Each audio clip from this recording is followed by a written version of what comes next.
And elsewhere, President Uhuru Kenyatta has urged education ministers from the African continent to ensure they invest in education, as it is the only way to channel development. Uhuru was speaking on the last day of the Pan-African Conference on Education that has been taking place in Nairobi. NTV's Sharon Barang'a reports.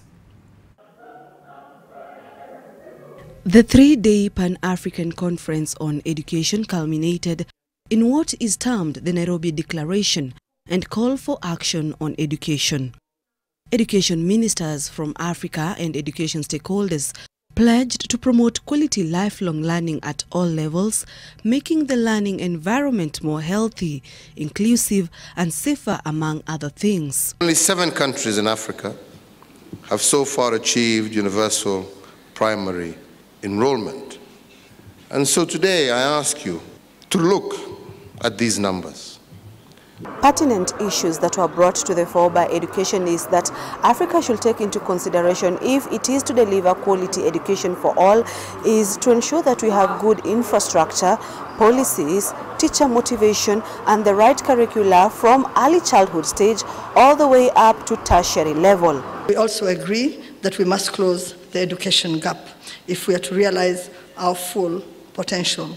With the theme Bridging Continental and Global Education Frameworks for the Africa We Want, the leaders in the field of education said they will push for governments to allocate at least 4 to 6% of national gross domestic product, or at least 15 to 20% of total public expenditure for education. What would make a difference on the ground is leadership and leadership and leadership.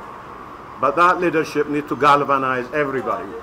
This is not a responsibility for one segment of society.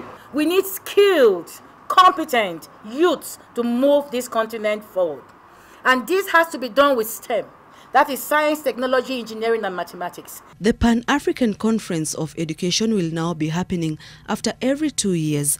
This will enable the stakeholders to take stock of the progress made on the continent in terms of education, as well as support the implementation of Sustainable Development Goal number 4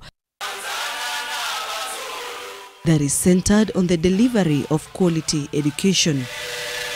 Sharon Barang'a, NTV.